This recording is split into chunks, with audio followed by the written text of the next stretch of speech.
برنامه سیاسی و تحلیلی دیدگاه. السلام علیکم هموطنان عزیز و ارجمند، تماشابینان گرامی.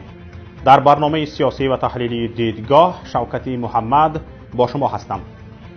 برنامه امروزه ما درباره اعلان روز انتخابات رئیس جمهوری تاجیکستان و معرکه‌ای پیش از انتخابات نامزد یگانه آن امامعلی رحمان می باشد.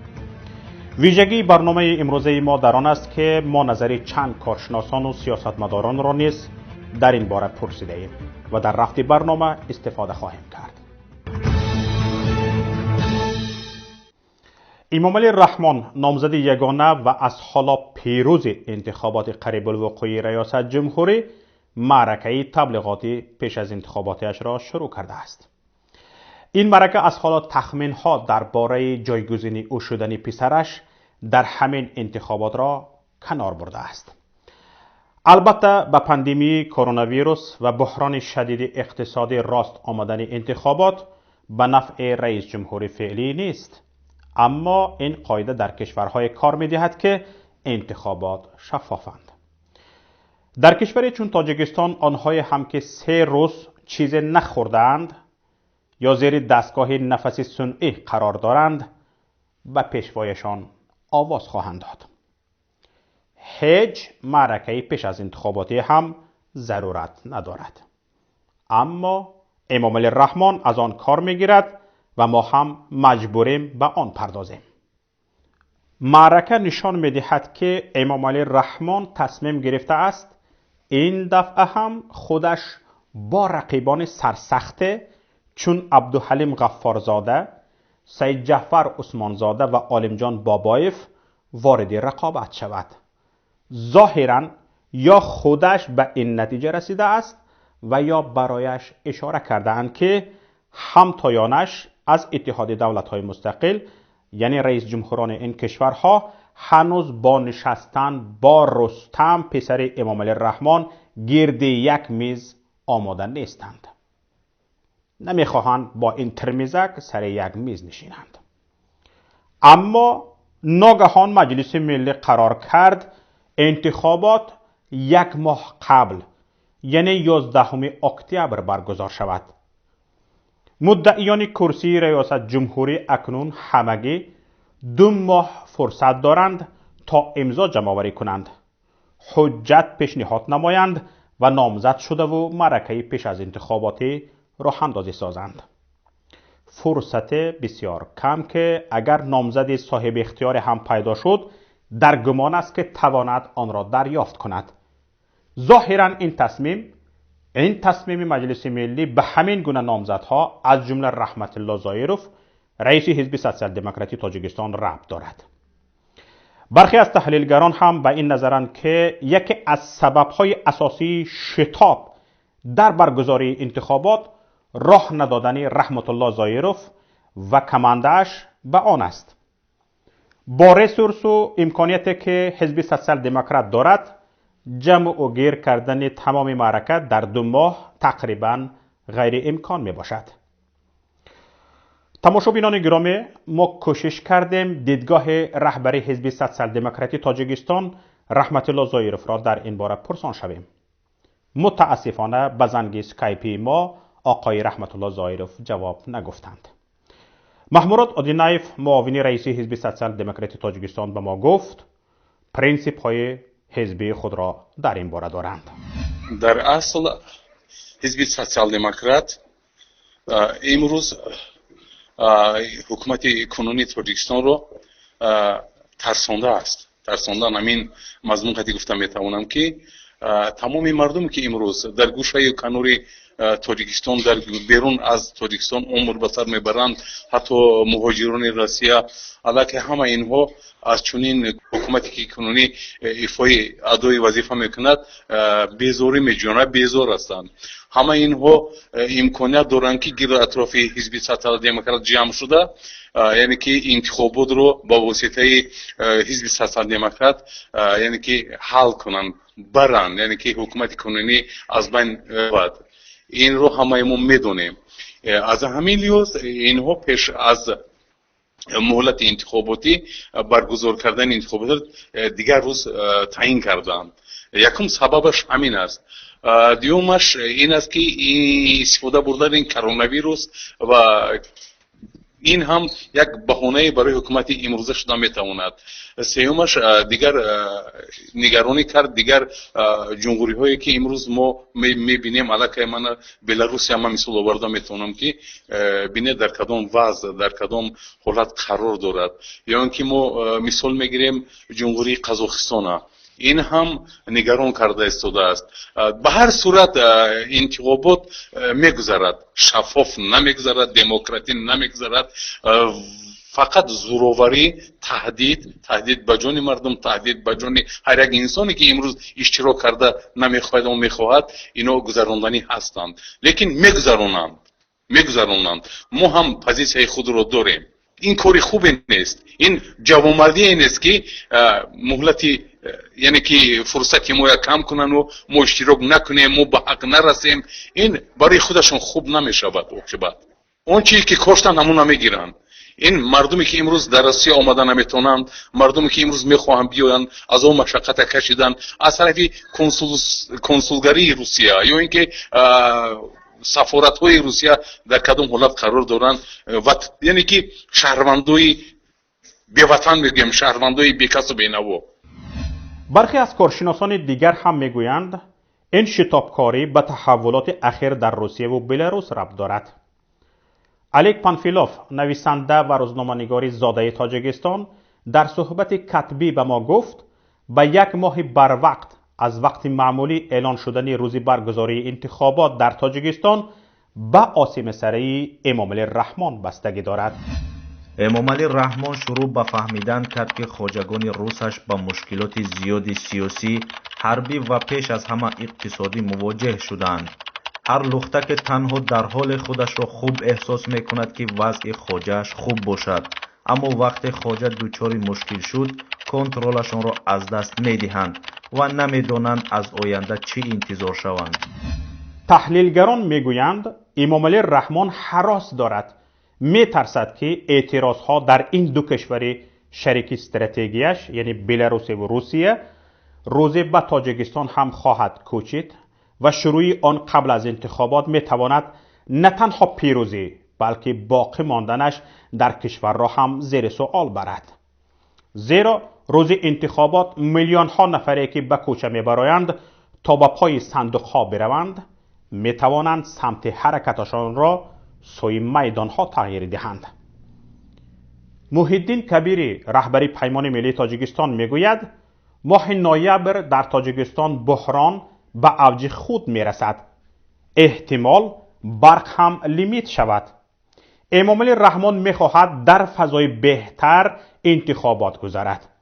اینچنین امامعلی رحمان از مطبوعات آزاد سخت می ترسد، حتی از ضعیفترینش هم. پیش از وقت اعلان نمودن انتخابات پرزیدنتی در تاجیکستان چند عامل میتواند داشته باشد و مهمترینش از نگاه ما این است که کشور وارد یک بحران عمیق اقتصادی سیاسی شده ایستاده است، به خصوص کرونا ویروس این بحران را باز بیشتر شدید کرد و شاید ماهای نوامبر که اوج وارد شوی کشور به بحران هست، چون هم سردی ها آغاز می شوند و شاید که لیمیت برق هم آغاز شود و هم مهاجرانی که نتوانستند به کشور از کشور بیرون روند و اونها نیاز به جای کار دارند و این چنین مهاجرانی در خارج بوده به مقدار لازم نمیتوانند دیگر پول بفرستند به داخل کشور، زیرا پولهایی که در جیبشان بود تا این وقت داشتن به هر راهی به خانواده‌شون فرستادند و از این طریق اقتصاد کشور به یک شکل میچرخید. اما از این به بعد اگر در روسیه وضعیت تغییر نیابد و این مهاجرین صاحب جای کار نشوند، فرستادن پول به تاجیکستان باز کمتر خواهد شد و این تاثیر خود را خواهد گذاشت. این است که رحمان تصمیم گرفت هر چه زودتر این انتخابات رو در یک فضای نسبتاً آرامتر برگزار کند، چون هنوز مردم به اون حد بلندی اعتراض نرسیدند و از طرف دیگر معلوم نیست که حادثه های بلاروسیه و خود روسیه به چی می انجامد، چون روز 9 آگوست در بلاروس هم انتخابات است و خیلی در اونجا وضعیت متشنج است و فاصله بین انتخابات پرزیدنتی در تاجیکستان و بلاروس زیاد نیست و حتما تاثیر خواهد داشت. بنابراین رحمان تلاش میکنه هر چه زودتر این انتخابات رو برگزار کند، بخصوص بعد از آن که فعالیت رسانه‌ای نیروهای در خارج بوده قوی‌تر شده است و سخن از فعالیت تلویزیونی هم هست. این همه باعث شده است که رحمان یک کمی مجبور شد تحت تاثیر این همه عامل‌ها مهلت انتخابات را یک کمی زودتر بیارد و اون را در یک شرایطی برای خود بهتر برگزار کند. عزت امان فعال سیاسی و حقوقی و رهبر مرکزی تاجیکان در مسکو باشد به این نظر است که حکومت میخواهند انتخابات قبل از آن که مرزها باز شوند گذرانیده شود و تعداد کمی شهروندان در این معرکه سیاسی حیاتاً مهم کشور شرکت ورزند.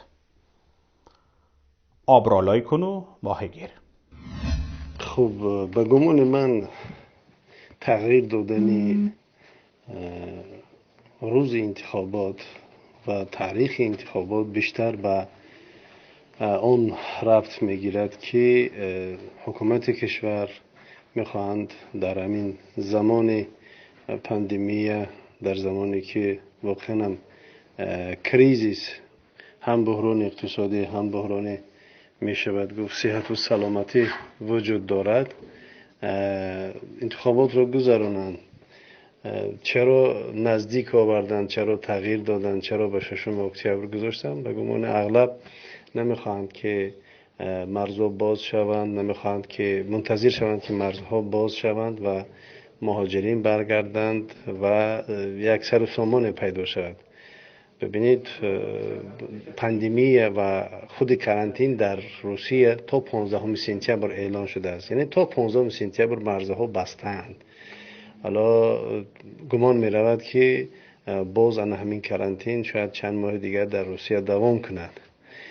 برای همین به فکرم که به همین وابسته است، یعنی ربط به همین میگیرد که حکومت کشور میخواهد تیز یک انتخابات زودگذر را، یک سراچنی را گذرانده بعد دیگر دنبال کار شود. اما کارشناس دیگر محمد سفرزاده رهبر سازمان فاند همگرایی فرهنگی در لهستان مخالف این نظر هاست و میگوید فکر نمی کنم امام علی رحمان از نبودن برق و بیکار زیاد ترسد، چون 30 سال است کشور را به همین روال مدیریت دارد و در حالت بحران هم یگان گروه قوی نیست که قدرتش را به چالش کشد. تغییر روز انتخابات پرزیدنتی از ماه نوامبر به اکتبر بیشتر شاید جنبه روانی رحمان نشان میدهد که یا عجله دارد یا نگران است و شاید هم بیشتر یک از نظر روانی میل شخصی هست کشور را به طور دلخواهش مدیریت بکند از روی معیار و استانداردها ولی از روی خواهش‌های شخصیش. مثلا تغییر دادن روز زبان از واحد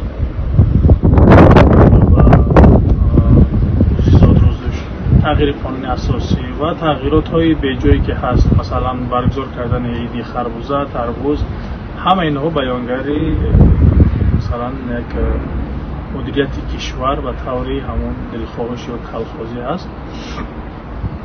اما اینکه مثلا شاید اون نگران بحران باشد من خوب دقیق خبر ندارم، ولی فکر میکنم چون در گذشته هم از این بحران های سخت مدیریت کرد و خصوصا این بحران ها رحمانو کرد و در مجموع یک در مدیریت بحران توانمندی فوق‌العاده دارد و فکر نکنم که اون نگرانی این چیزها باشد. یعنی کشور را در همین 30 سال اخیر با همین بحران و بیکاری و بی‌برقی و در تاریکی و قحطی و گرسنگی مدیریت کرد و هر سال هم میگه که شما این ذخیره کنید، پای ذخیره کنید، هزوم ذخیره کنید، خوراک ذخیره کنید. با همین منوال کشور را مدیریت دارد 30 سال شد. من فکر میکنم شاید بیشتر یک سلیقه و جنبه احتیام تا کیفش داده روز انتخابات تغییر داد. خدم شاه تعاون وزیر هر کاری که دلش میخواد انجام میده. تماشابینان گرامی، هر چی هست امامعلی رحمان کیها معرکه پیش از انتخاباتیش را شروع کرده است. در 28 سال حکمرانیش اگر از شبکه‌های اجتماعی تماشا کرده باشید، دیدیم که بار اول لطف کرد و به خانه مردم مهمان شد.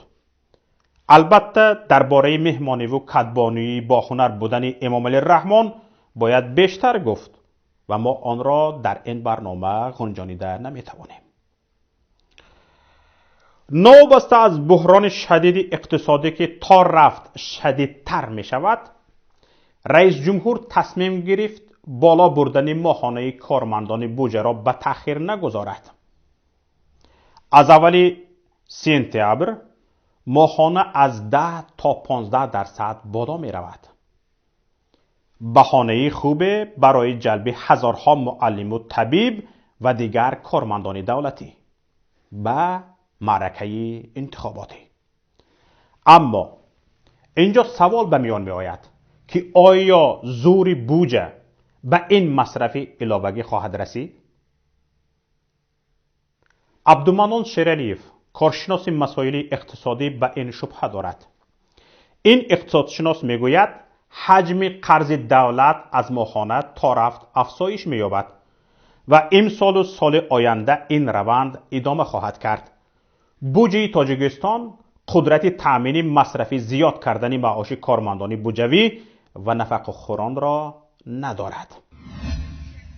ولی این بیشتر معرکه پیش از انتخاباتی است یا تبلیغات انتخاباتی، چون راستی من نمیفهمم که چگونه بودجه میتواند این مصرفی علاوه‌ای را تحمل کند، چون از حالا با مشکل مواجه شده است و تا آخر سال مشکل بیشتر خواهد شد و قرض دولت هم ما میدونیم که نزدیک کارمندان بودجه برای ماهانه به 70 میلیون رسیده است و تا آخر سال با گمان غالب به 100 میلیون خواهد رسید.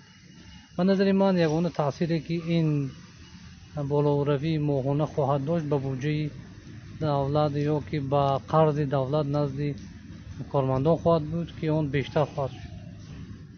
یعنی اگر قرار است تو آخر سال قرض به 100 میلیون رسد، در صورت بالا بردن ماهانه به 15% قرض به 104-105 میلیون خواهد رسید، چون همون 10% که دولت بالا برد پرداخت کرده نمیتواند و قرضش بیشتر خواهد شد. تماشابینان گرامی، چنانه که امروز از رسانه ها خواندیم، دانشجویان کالج کولاب به رسانه ها شکایت کردند که استیپندی 7 ماهه خود را نگرفتند. در همین حال استیپندی 7 ماهه دانشجویان را این حکومت داده نمیتواند، اما دعوا میکند که از ماه سپتامبر استیپندی دانشجویان، معاش کارمندان بودجوی و نفقه خوران را میبردارد. چگونه؟ حالا جوابش انیق نشده است. جوابهای پای در هوا البته که هست. چیز دیگر، تا 11 اکتبر یعنی روز برگزاری انتخابات هنوز 2 ماه فرصت هست. در این مدت اعتراض ها در روسیه و بلاروس می توانند شدت گیرند و نه تنها تغییرات جدی در 2 کشور شریک امامعلی رحمان وارد نمایند، بلکه موج اعتراضات به تاجیکستان هم برسد. وضع تا رفت خراب شونده اقتصادی مردم، تنگتر شدن زنجیر فشارها و حبس و تعقیبها، غصب‌های ریدری اموال شریکان دیروزه رئیس جمهور و غیره می توانند این روند را سرعت بخشند. حالا در کشور بلاروس یک معلم مکتب نامزد به انتخابات ریاست جمهوری این کشور شده، رئیس جمهوری فعلی لوکاشنکو را آسیمه سر و عصبی کرده است. به طرفداری خانم سویتلانا تیخانووسکیا مردم نوبت پایده امضا گذاشتند. بلاروسیه 100 برابر تاجیکستان اقتصادیات خوب و کارخانه و کارگاه‌های مشهوری سطح جهانی دارد. در قیاس با این، اگر اراده اصلاحات در مردم تاجیک بیدار شود، این نیرنگ‌های امامعلی رحمان به هیچ دردی نمیخورد. حتی میتواند یک رقاصه و یا مسخره باز امامعلی رحمان را ناامید از کرسی 30 ساله اش کند و خودش رو به گریز نهد. این را وقت معین می کند. نموریم انشاءالله خواهیم دید. تماشابینان گرامی، این بود برنامه امروزه ما. برای پیگیری بیشتر از برنامه‌های ما لطفاً به شبکه یوتیوبی پیام تیوی و کانال تلگرامی ما آبونه شوید. در کانال تلگرامی ما دوام روز برچسب تمام مطلب‌های پایگاه اطلاعاتی پیام نقطه نت، برنامه‌های ویدیویی کانال یوتیوبی پیام تیوی، برنامه‌های رادیویی پیام گذاشته می‌شوند. این همه برای شما تماشابینان و مخلصان ارجمند است. خیر تا روز دیگر. السلام علیکم و رحمت الله. برنامه سیاسی و تحلیلی دیدگاه.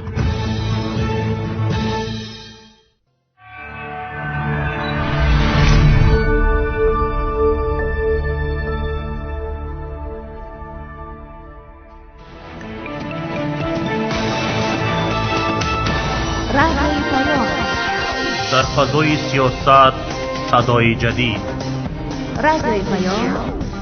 علم، فرهنگ، نوید. رادیوی پیام. مشورت، بحث، گفت و شنید. در تمام دنیا روی رسانه اینترنتی رادیو پیام نقطه نت.